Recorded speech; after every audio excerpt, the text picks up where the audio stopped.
Hello and welcome everyone. We're going to go ahead and just wait a few minutes and allow folks to join, probably just a minute or two, and we'll go ahead and get started. Thank you for joining us.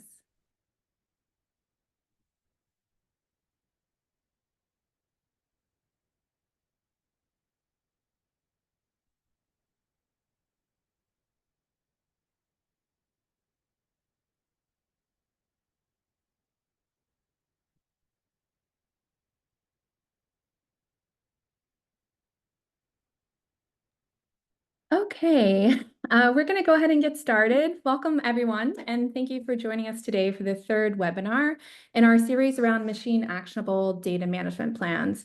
Today we'll be sharing and discussing 5 technological advancements in DMPs to benefit your organization. Next slide, please.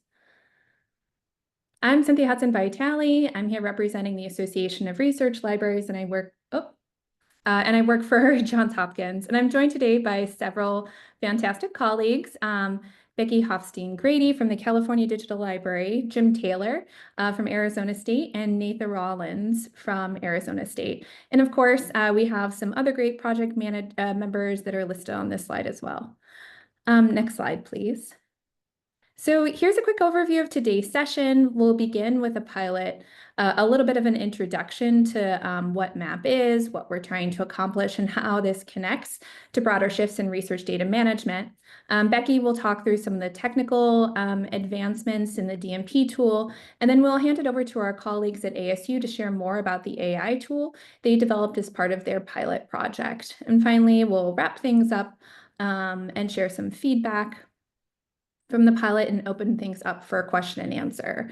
And please feel free, if you have a question, to either use the Q&A button at the bottom of today's webinar or put your question in chat. Though now that I say that, I'm not sure that chat is turned on. Anyway, one of those 2 ways will work. Apologies. Next slide, please. So what exactly is an MADMP? It's a structured machine-readable version of a traditional narrative DMP. It enables automation and integration, so a single DMP can support workflows across systems like grants administration, compliance reporting, and repository development. And the idea is that it's also living, so it can be updated over time, versioned, and used to track outputs and guide decisions across the research lifecycle. Next slide, please. So these changes aren't happening in a vacuum, and the push for MADMPs is not something that's coming just from California Digital Library and others. Federal funders like the National Science Foundation and NIH now require DMPs as part of grant applications. And as of 2022, federal law mandates that those DMPs be machine readable. Obviously, university administration and research support offices are also leaning in, wanting tools that help align faculty practice with policy and best practices. Machine actionable DMPs represent a next step, not just readable, but actionable plans that can interface with the systems institutions are already using. Next slide, please. So let's talk about the principles that kind of underpin MADMPs. First, they rely on structured metadata and machine availability. They're using standards like the RDA Common Standard and persistent identifiers throughout. Second, they are versioned and updatable, as I've already mentioned, with IDs that enable tracking across time and projects. And finally, they're designed for system integration, pulling from funder APIs, connecting to repositories, and fitting into tools like electronic lab notebooks. Next slide. So today we're here to share some of the outcomes of the MAP project, short for Machine Actionable DMPs, a collaborative effort led by the California Digital Library and the Association of Research Libraries. The project is supported by IMLS, the National Science Foundation, and the Jan Zuckerberg Initiative. At its core, the MAP project is rooted in a simple but powerful idea. Data management plans don't have to be these static compliance-only documents.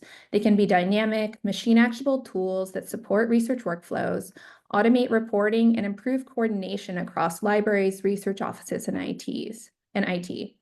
So as research data management evolves beyond a compliance-only model, institutions are asking, how do we make data stewardship more strategic, scalable, and responsive to researchers' needs? So throughout this project, we tested how machine actionable DMPs can support those goals. Next slide, please. So we were fortunate to have a highly engaged set of institutions or institutional partners. The IMLS-funded cohort includes Arizona State, Northwestern's Feinberg School of Medicine, Penn State, UC Riverside, and CU Boulder. We're also working or have worked with an extended group from NYU Lagon, Stanford, multiple UC campuses, and more, who are engaging with the work in different ways. Next slide, please. So what's exciting about the MAP project is that it's not just a technical exercise, it's a vision for how libraries and institutions can lead in shaping future-ready research infrastructure. We're looking forward to sharing more about the technical advances today and hearing your questions. So today, I'm going to turn it over shortly to Becky Grady, who will talk through, and Jim Taylor and Nathan Rollins, who will talk through some of the upcoming features tested as part of the project, benefits to organizations, the ASU AI review tool, and then also share a little bit about how we're using the feedback from the pilot to improve the DMP tool overall. So with that, I'm going to hand it over to Becky. Thank you. Thank you, Cynthia, and thank you everybody for being here today. I'm excited to share some of these technological advancements that we've been doing. A couple of these you might have heard about before if you've been to our past webinars, but hopefully you learn more about them than you did before, and there might be something new for everybody as well. These technological advancements are in various stages of development, so I'll mention them as I go through. Some of them are already available, some of them are in development and will come out, hopefully soon, and some of them are in the earlier phases. So let's jump right into what those are, what we found from the pilot, and how they can benefit your organization.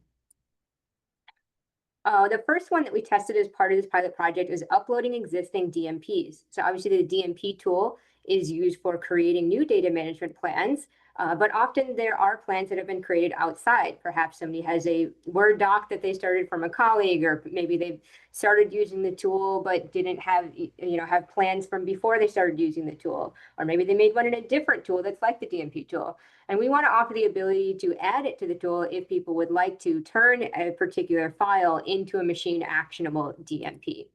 So the way this worked in the pilot is members had a section of the DMP tool called Upload a Plan, where they could upload a PDF of an existing data management plan, even if it wasn't created in the tool.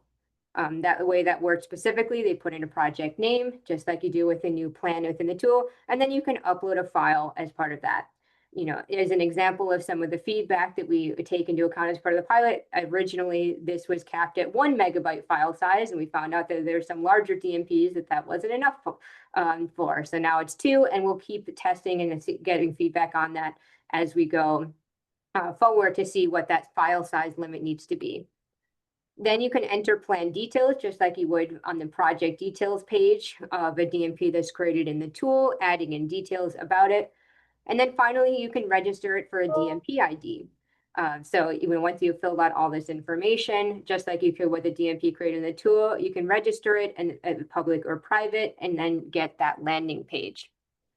So once you've done that, now you have a landing page. Now this is a machine actionable document. Now this is, this has a persistent identifier. You can see all these project details here. You can and allow people to read the PDF of that data management plan, even though it is not created within the tool. And we're very excited about how this is, going to offer more options for people going forward using the tool. So in our rebuild that's going to be coming, sometime in the future, this is something we plan to offer to everybody, even not just a feature that was part of the pilot. So it's pretty straightforward. This is what the wireframe work looks like right now. The idea is you'll be able to upload a plan as a PDF or a document file, and then have that within the tool. We're especially excited about this as part of the rebuild because one of the things the rebuild is going to add to the tool is a project level that can contain multiple DMPs. And so we think this is especially important to allow. Perhaps somebody has a PDF of a DMP from the past. maybe now they're applying for a new grant, they're going to use the DMP tool for the future, they can keep those connected into one place, even if they were created in different places before. Some of the benefits of this are being able to turn static DMPs into machine actionable DMPs. A lot of the features that we're talking about in the rest of this webinar rely on having that machine actionable DMP, that structured metadata, that persistent identifier, that record of the scholarly ecosystem. And now if you have a local file on somebody's computer, you can actually turn it into a machine actionable DMP and take advantage of those benefits. It can also help with organizational tracking. We hear from a lot of people at organizations that they wish their DMPs were all in one place, but researchers have them, all across their different computers or maybe their different systems. And so administrators have the option of uploading DMPs into the tool if they want to keep them all in one place, even if researchers never used it. And just generally offers more flexibility in the original creation. We want to make the tool a great place to create a DMP, but it's not the only one. And we still want to offer as many benefits to people as we can. All right, the next one to talk about is searching funders for existing projects. So this is particularly relevant for the example in the PAT that I just shared about uploading a DMP. If this is a project, perhaps it's already been funded. But there's many cases where a project might already exist in a funder database, even if the DMP hasn't been written yet. And we're excited about this feature to save people time and effort. So the way that this works, and again, this is another feature that's been tested as part of this pilot project, is you can enter your project details, like the name of the project, an ID, a year, or investigators. The more information you enter, the easier it will be to find the project. But in this particular example, I just entered a single name. And from that, within NSF's database, it automatically found the right grant that I was looking for. And so after searching for that project, I would see that list. If that's the right grant that I was looking for, I would select it. And now all of those plan details we fill out automatically. I didn't show the whole page because it would have been a tiny screenshot. But any information that we can get from the funder database will be filled in as part of the plan. And then ideally, you don't even edit that because we want to keep it the same as the funder. But if there are reasons to change something, you can. So now we have the project ID, the investigator, the name, all of this has been pulled from the funder's API and put directly into the tool so that you don't need to enter that information yourself. Once again, this is something we plan to offer to all users once our rebuild goes live, where you can enter in key information about the project. You don't have to enter everything, but just the more you enter, the easier it is to find. This is a made up example of finding a project in the NSF database. And if you see one that's correct, you can select it and all of those details will be filled in automatically. In the current pilot, this supported NASA, NSF, and NIH. And so the benefits to the organization are minimizing data entry for existing projects. Nobody wants to have to enter their own name 10 times if they don't have to. It's great to be able to reduce the burden to help people get started on their plan faster. It also minimizes discrepancies. If we have a single source of truth, the funder database, we want to keep those project details the same so that we're not accidentally putting in different dates for a project. And this is another area where we got feedback from our pilot partners and how this worked and what improvements could be. People liked this feature a lot. We mainly found bugs and glitches that we were still working through some of. So sometimes the right project isn't found, even when the information is put in. People would like this for additional funders. And again, just making sure that it is connecting properly to all those funder databases is the kind of feedback that we got, so we can continue working on this before we release it to everybody. The next area is about finding and connecting related works. So this is a big part of the pilot project, as well as other grants that we're working on, about finding related works like papers, data sets, and pieces of software that have been published after a DMP was completed. And the way this works is it takes the information from that structured metadata of the DMP, and it's going to search in various databases like Crossref, DataCite, and try to find related works. So this is something that was published from what the plan described. And the way this worked in the tool for the pilot project is there was a dashboard of published projects where people could look for potential related works that the tool found and said, hey, I think these papers might be related to the project described in the plan. The researcher or administrator will then pull up and can mark them as unrelated or related. So it's really important to have the human that actually is deciding, yes, this is a paper, this is a work that is from the plan, or no, it is not. And then they can confirm whether that's actually a match. And you can see it gives details about the provenance of that source, why we think it's related, the confidence about, how much of the information matches between the DMP and the related work, when it was found, and what the current status is. Throughout the project, we updated this algorithm a couple times, and we're still trying to improve this over time. So at one point in the project, we started an improvement that was going to look more at the content of the DMP. So the first pass, the one that you see here, was mostly about kind of direct matches of things like contributor name or title. And we know we wanted to find, get more improvement than that. And so we brought on some external help, and we started to use AI to help look at the content of a project abstract and title, and the content of the related work, so we can better match the semantics of it, better match like the general topic areas, even if the exact wording wasn't an exact match. And so we have this outdated match that we put out. We had some technical difficulties getting it into the tool at the time, so we pivoted to using Google Sheets. So we made this big Google Sheet that we sent to our pilot partners and said, hey, can you confirm if these are a match in this sheet instead of in the tool itself? And this allowed us to get that information back in a way that we needed to keep improving our matching. You can see, people can mark if it's a match or not. It has the same information about the provenance and what the related work is. And we're using this feedback to develop our algorithm further. It's something we're spending a lot of time trying to incorporate into our own tool, building the technical backend to be able to support this over time. We want to be able to add in more data sources. And if you want more detail, you can go to our blog post there to get more information about how we're updating this, where we're looking, and how the actual matching progress is working. Once these are confirmed, they can be added to the scholarly record. So, this is an example of a DMP landing page with related works that were entered in manually. And the goal is that these that can be found automatically, once confirmed, can be added to the record and connect things through persistent identifiers across the system. And we identified many areas of improvement while doing this, which is exactly why we do a pilot like this. So for now, we're mostly getting research papers that we're finding. There's a lot more infrastructure and metadata around published papers than there are things like data sets.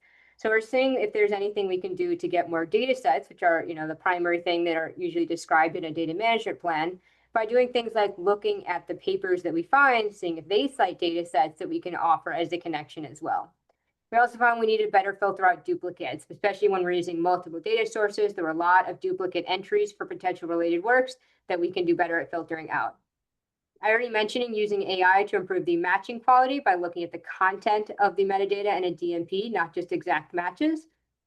One of the other things we've learned throughout this, that it's especially hard for prolific researchers. A lot of researchers publish a lot on a particular topic, and it's especially hard for us to figure out if something is a related work or if it's just another project on the same topic that researcher studies a lot.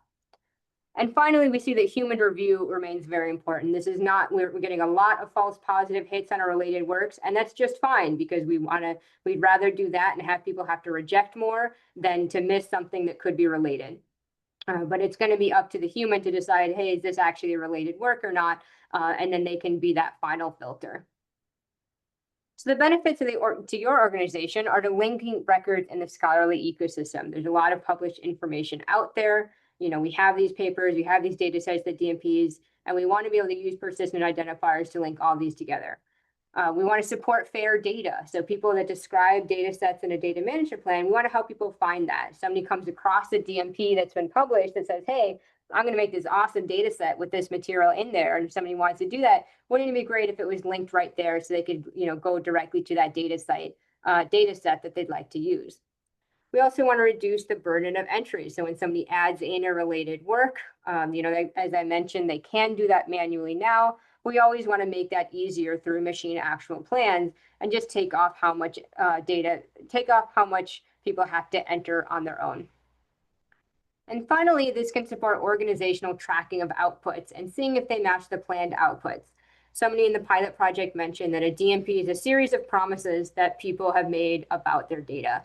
So people talk a lot about what data sets they're going to collect as part of the study, how they're going to publish it, how they're going to archive, how they're going to share. And being able to connect these more easily will help organizations find if the actual outputs match what the plan was. And there might be plenty of reasons for the plan to change, but it'll just generally make it easier for people to find, hey, did people put out data sets that met policy? Are they storing these in proper places? And being able to be more accountable for the matching the outputs to what the intention in the plan was. I see some questions have come in. I'm going to have a section for questions at the end of my section, so I will get to all of those. The final thing that I'm going to talk to today is about the DMP Tool API. So this is the one feature that is already available for everybody. So this is live now, but we've got a lot of feedback through the pilot, and we're working on some major improvements to the API. So an API, for those who don't know, is how kind of different systems can talk to each other and transfer information.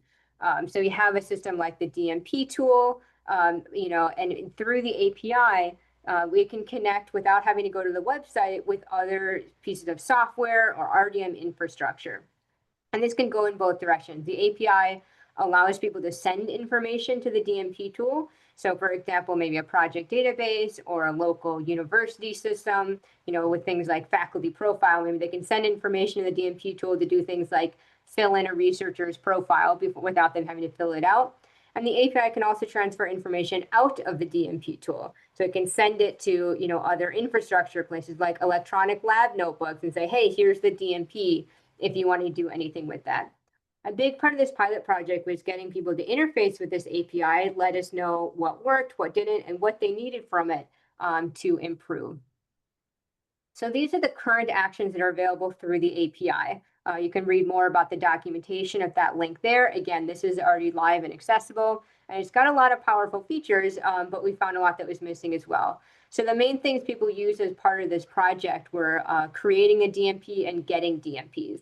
So getting a DMP means like you send something, the system says, hey, here's the DMP ID. Can you send me all the information from this DMP back? And so the example you're going to see today uses that, as did many of our other pilot projects. Other people are creating DMPs with this. So you can send information to our API saying, hey, here's all the information in a structured format. Here's a link to the PDF. Please register this for the DMP ID. And so those are available now, and we do have people using those both in the pilot and live in production instances. But we found that there was more that people needed for what they wanted to do. So a few of the biggest things that we plan to improve based on feedback from this pilot, we can already create and register a new data management plan, but we really wanted to work with the whole narrative in a structured format. Currently, when you create a DMP through the API, you send in the metadata in a structured format, and you send a link to the PDF. And we want to get that narrative, that means all the questions and answers, in a fully structured JSON format as well. We also found that while it was great that it can retrieve published DMPs by a DMP ID, that means that the API can only work with DMPs once they're published. One of the big areas that we plan to improve in the future is retrieving and working with unpublished DMPs. That will allow integrations with things before a DMP is actually finished. If people want help in drafting the DMP or want to connect, let's say, the feedback system to a local system. And then finally, we already have, timestamps in the API available if you want to say things like, when was this DMP created? But we found that people needed a lot more than that. A lot of people in the pilot want to be able to set up things like notifications. And we need to add in additional fields that support those use cases that people have. That people brought up things like, I want to get an email whenever a new DMP is created. And we can't probably support every aspect of that, but we want to make sure we have all the fields in there that can allow those sorts of triggers to be built. And the benefits to your organization are are pretty limitless depending on what kind of systems you want to connect to. You can connect to systems for potentially automating entering data, linking records, or gathering DMPs for synthesis across your organization.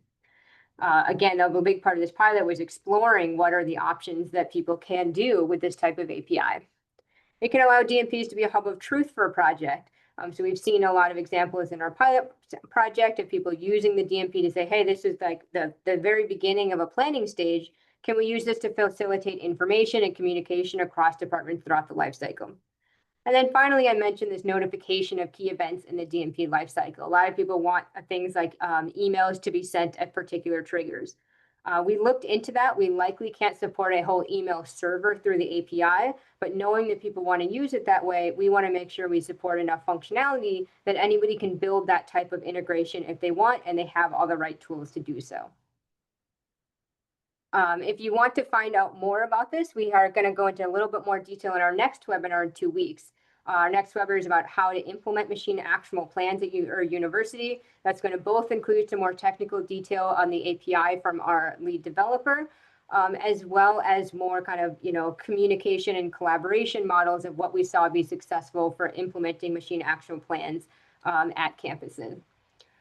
So to kind of wrap up my section, we have a lot of promising advancements that we tested, and we got some great feedback from the institutions. We've seen a lot of benefits that people have already been finding with these tools, and we found improvements that we made from our pilot partners using these areas. We're also using feedback from these webinars and your questions and comments that we've seen to help us decide where to go in the future.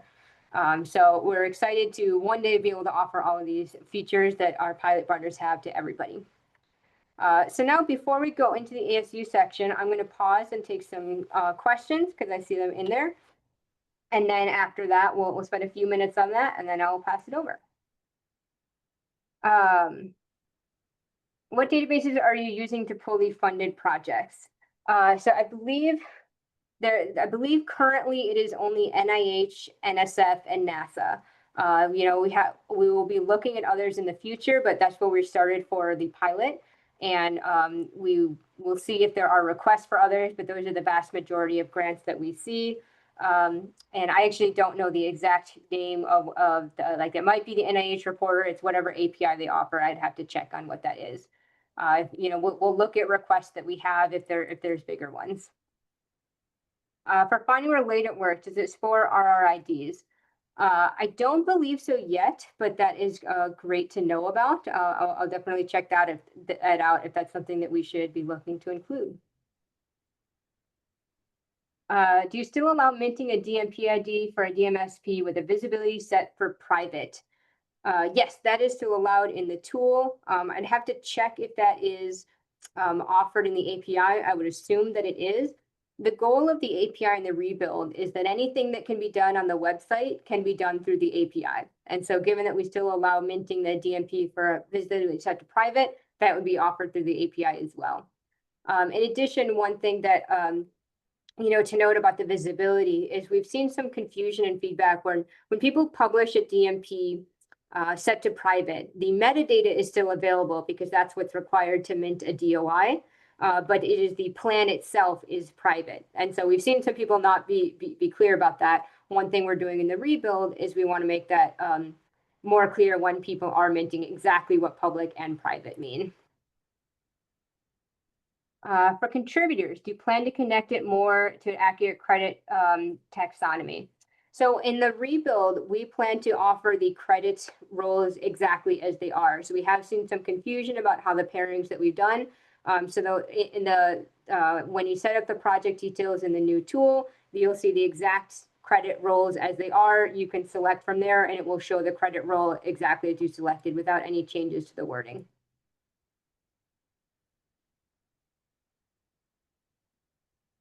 All right, and I see there's another question in chat.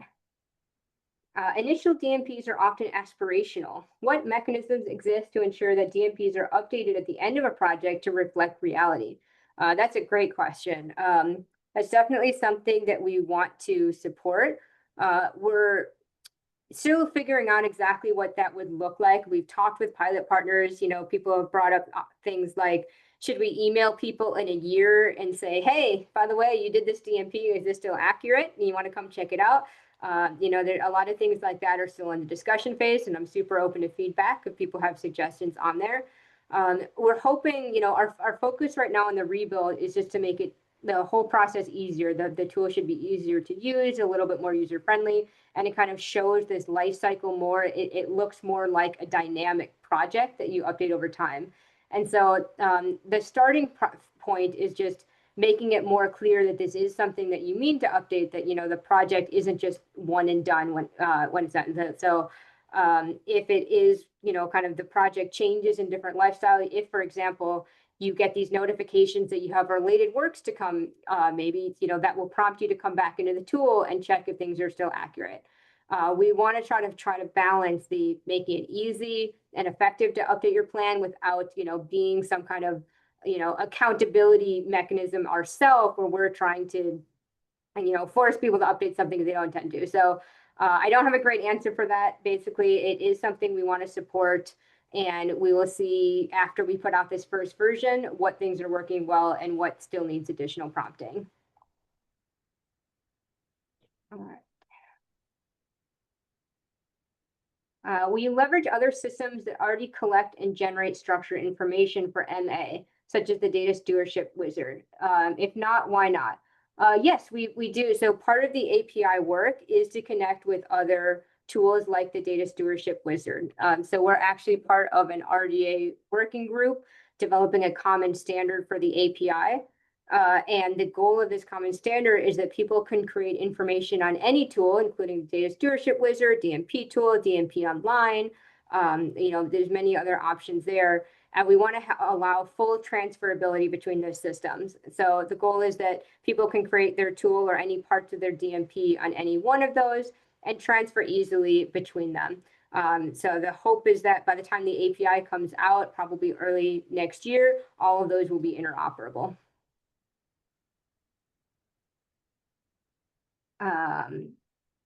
Got support for using the credit taxonomy, I agree. What sorts of PIDs do you plan to incorporate in the new DMP tool platform? We have ORCID, ROAR, DOI already in place.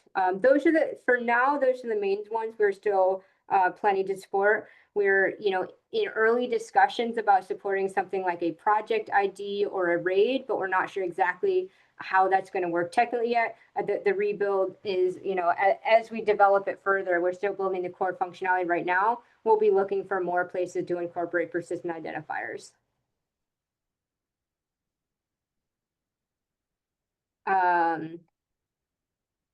We have not heard anything from NSF about uploading a DMP directly to their platform. We're kind of waiting and see what that's going to look like many people here. All right. I think I've answered all the open questions. There will be extra time at the end if something else comes up, but I think this is a good point to pass it over to ASU so they're going to present for a little while. We'll have a period of questions just for them, and then we should have a few minutes left at the end if people have questions across the whole webinar. So with that, I will pass it off to Jim and Nathan. Hello, I'm Jim Taylor with ASU in the Research Technology Office. This effort was very much a joint effort between the Research Technology Office and the ASU Library. We have a very productive relationship and work on many things together to support research at ASU. The keys to this AI tool, one of them I think is in how we decided to go about prompting the tool rather than train the tool with multiple examples of really good DMP plans. First of all, that would be tough to get people to share and to find and give, to have enough plans to do that. The other thing is that we really didn't want to necessarily go that way. And so rather than do that, we had it compare against defined standards. And I'll let Nathan tell you about that more. But I think it creates much more of an AI assisted tool where it says, okay, here's where this plan does not match what we would expect given on these type of standards. And rather than, you know, there's no automatic updating of the plan or changing anything on the plan, we make recommendations to the human being and reference, you know, where we're getting our information to make those recommendations. So I've now exceeded my in-depth knowledge of technical aspects of what we did. But our plan is we got the tool up and going and did some piloting with very limited number of people. And so that's our plan going forward, is we're doing a full open pilot at ASU using our AI tools, which for us are totally within our environment, and so that we know our data is not being fed into tools or training the models or out in the public domain at all. Once we get feedback from that and have the tool in a good shape, we're talking with Becky and ARL about how would we integrate it with the DMP tool as an option, and how would we allow institutions to select the models that they want to use. I would assume a lot of them would have their own environments and want to use them like we do, or perhaps some open source things if they're comfortable with that. So with that, I will now turn it over to Nathan. Thank you. Yes, so our plan was to try to figure out what would work in terms of being able to leverage AI to assist researchers in crafting their DMPs. The goal is not to use AI to generate or to write to directly generate these plans, but rather to provide advice and recommendations. The framework we're building out the goal is that we can leverage both enterprise as well as free open source AI models, and the endpoint being that we can offer our code base open source with examples that a team can launch themselves. They could run on their own local hardware, the local computer system, as well as documentation how to go about implementing these solutions in their own environment, whether through university resources or their research computing department, and then how to help assist with software development, if they're interested in providing improvements into this code base. Next slide. So our initial implementation for the pilot proof of concept and now for this beta that we're preparing for is built on ASU's Create AI platform. It's fully hosted and managed within ASU's Garden Wall. We have the ability to access more than 50 different AI models, leveraging making use of our security and privacy standards, as well as guidelines around ethics. ASU has implemented a number of products on top of this platform, including a My AI Builder that allows researchers and faculty, staff to try creating their own bots, their own chat GPTs, essentially, with custom instructions that can then be shared with other ASU staff and faculty. In addition, this is all secure behind ASU's access controls, single sign-on system. Next slide, please. And as mentioned, that this is a first-class enterprise environment that is fully enclosed within our garden wall. This is to ensure that we can maintain security and privacy, so that no data shared with these AI models are then shared with third parties. We have enterprise licensing agreements with all the major AI vendors, but we are able to manage this whole platform under our security and privacy policies. Next slide.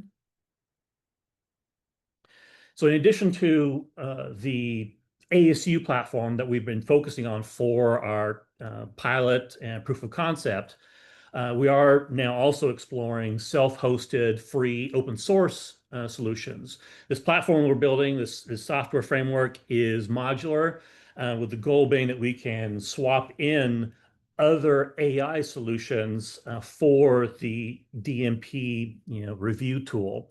In addition, we can, the goal is that we can we'll have demonstration example code that you can deploy in your own systems that make use of Meta, Llama, Google's Gemma. These are all open source, free AI models that are available that can be run on your own system and not in the cloud, which can give teams the opportunity to explore these solutions securely, because the data the researchers may want to post into here.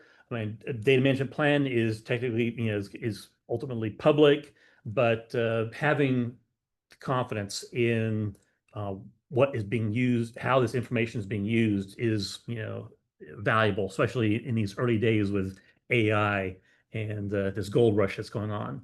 Next slide.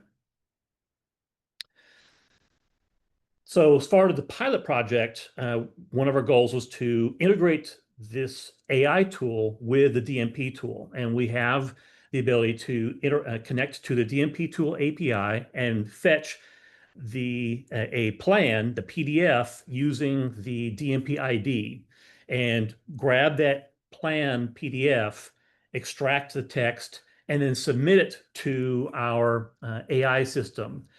As Jim mentioned, we explored a number of different ways to try to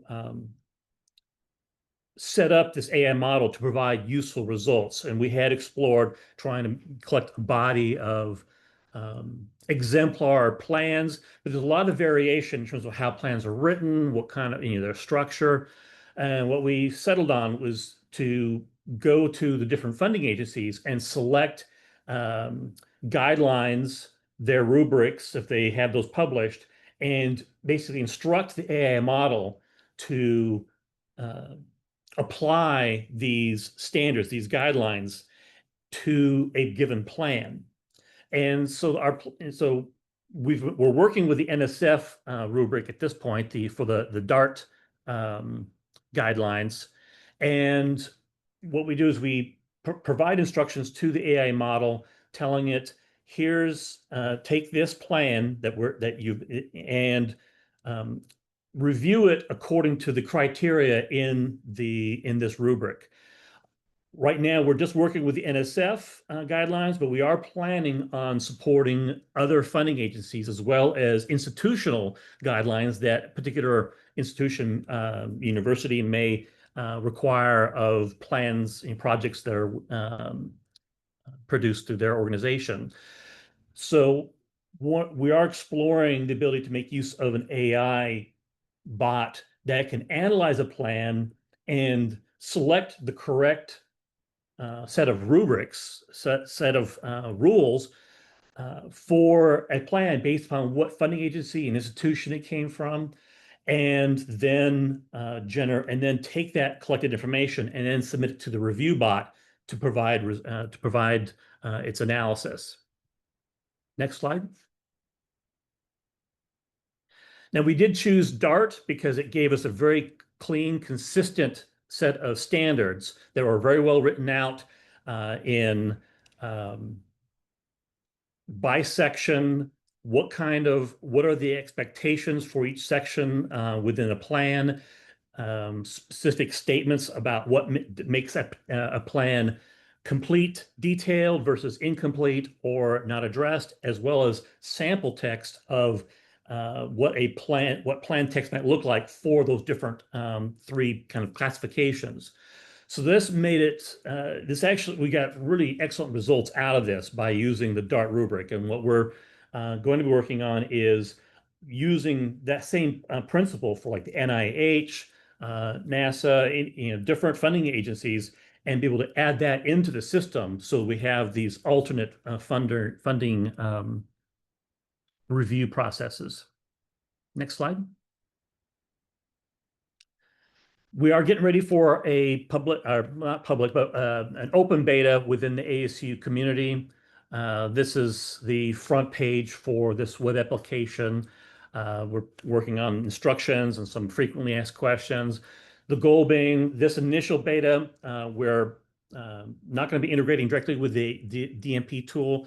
This is an opportunity for a researcher to upload an existing DMP, whether that's a Microsoft Word document and just plain text or PDF, and then this tool will extract the information and then send it through the pipeline, send it to the AI model for analysis.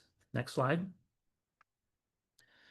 So here's a couple screenshots of snippets. The model we're currently using for this is one of Google's newer Gemini 2 Flash. It's a nice balance of technical proficiency with, and it's not one of the more expensive models, because that's a factor we had to consider when and as part of the pilot project. We did a comparison across quite a few different AI models to see what kind of results they would spit out. how long it took, how fast they are, because they all vary in speed, as well as amount of cost. Now, one of the recent advancements we've made, improvements to this solution, is we were able to apply we used ASU GPT to write instructions to improve the results. But now the model will take a snippet of relevant text, quote from the plan, and then explain why, what improvements might need to be made, as well as provide a nice summary at the very end. Next slide. And as I mentioned, we're planning to launch a beta test. We're going to be adding more funding agencies to the system, as well as we're exploring the open source solutions, and we'll be working on improving the documentation and then open sourcing our project for other teams to be able to explore and contribute to. And that's it.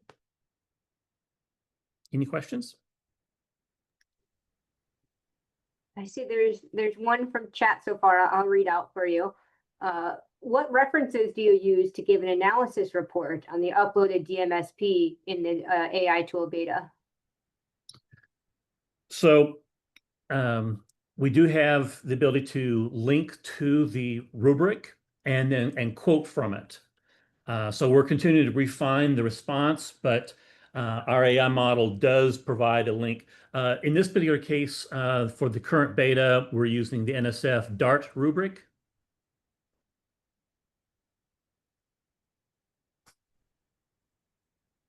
And we are able to provide links, basically citations to the source for these answers or for the analysis. I've got a question while we wait to see if others send more. Have you ever seen it in your any examples so far? Have you ever seen it say there's nothing that needs to be improved?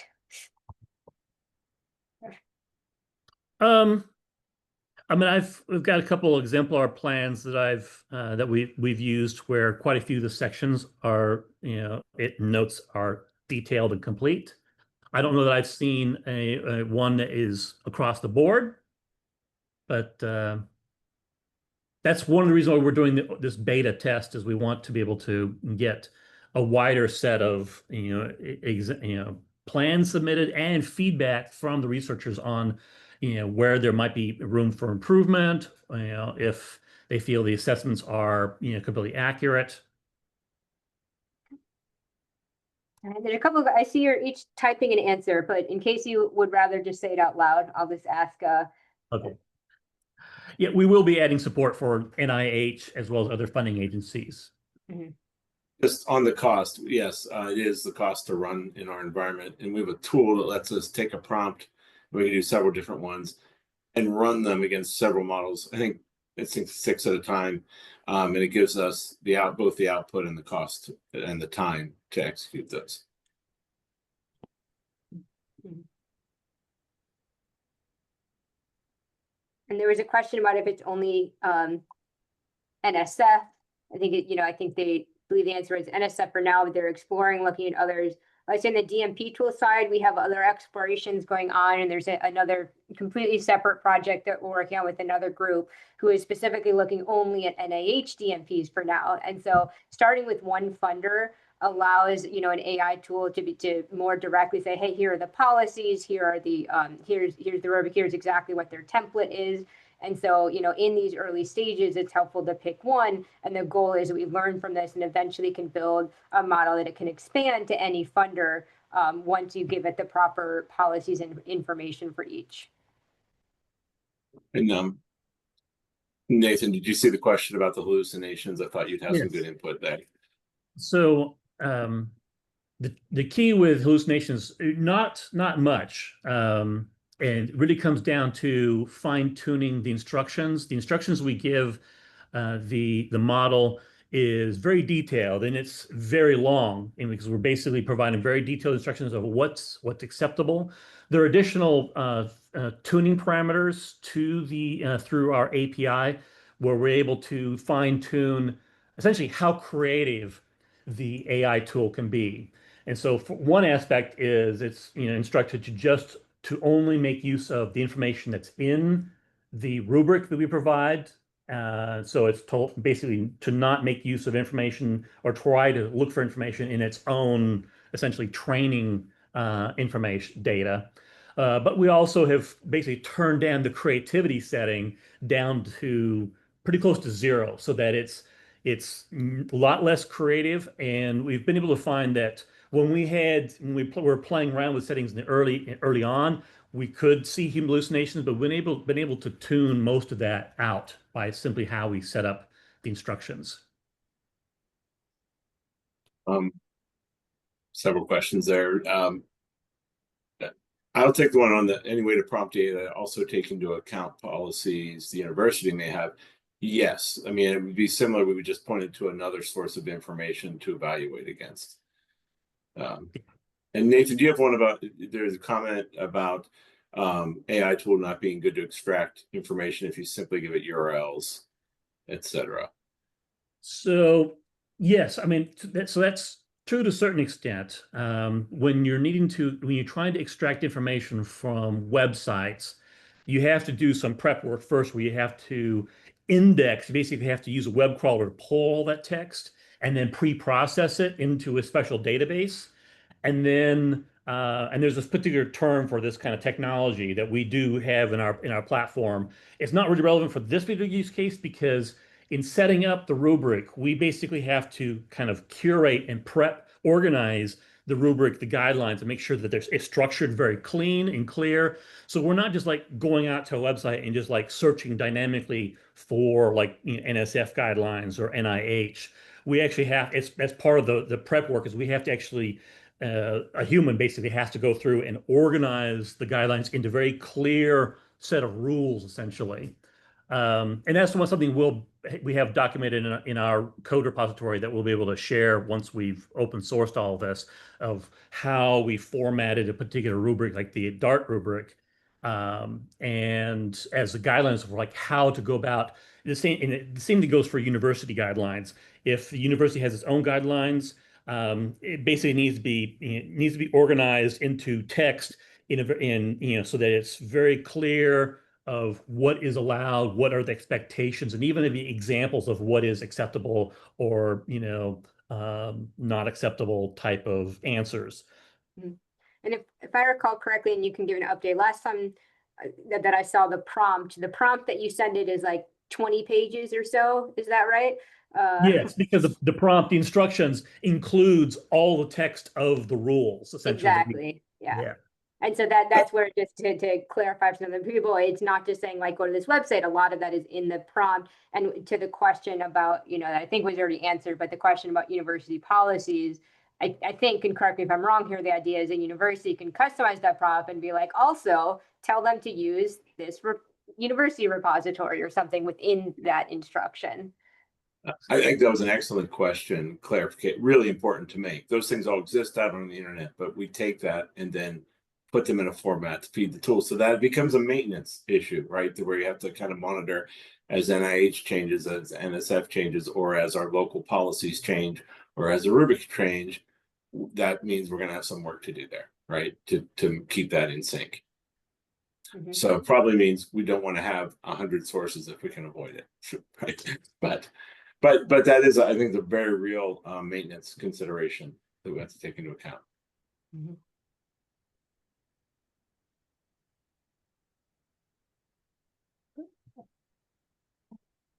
Looks like all the questions, a couple comments left about how this is a great local secure dev project and it's about providing guidance. I want to just add in my own comment here that one thing I think that's great about this tool, that I heard in talking to you all, is it really came from this particular user need of people often request feedback the night before their grant is due, when it's too late to get feedback from a human. And, this is not about just replacing all guidance or human review, but there's this very particular use case that comes up quite a bit where there just isn't time to have a human review. And this is it can also help supplement libraries that maybe don't have enough staff to review every plan that comes in, or to help get some initial feedback, or again, these last minute requests, which I think is a great use case here.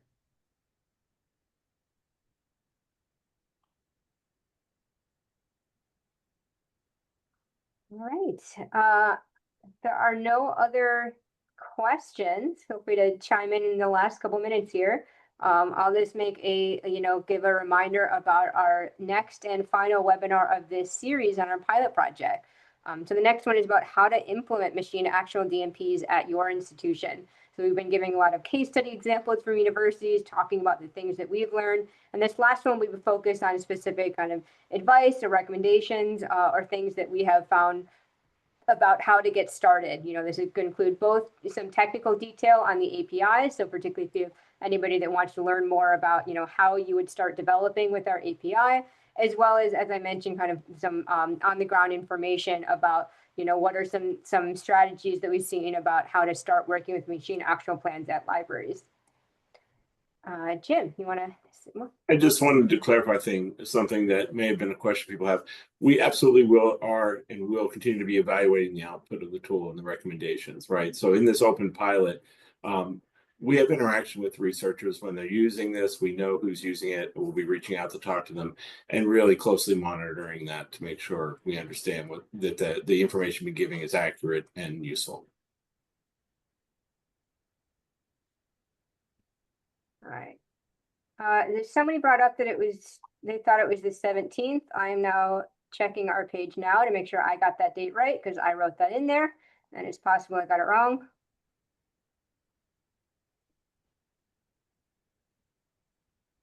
All right.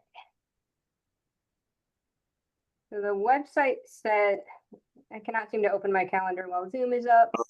Looks like we got confirmation it's the 17th. Well, it's supposed to be Tuesday. Okay, yeah, no, I just added wrong. It's the 17th. I'm sorry. Thank you so much for that correction. Very much appreciated. June 17th. Yes, 2 weeks from today at the same time for 1 hour. Thank you for pointing that out. And we hope to see you all there. And please don't show up on Friday.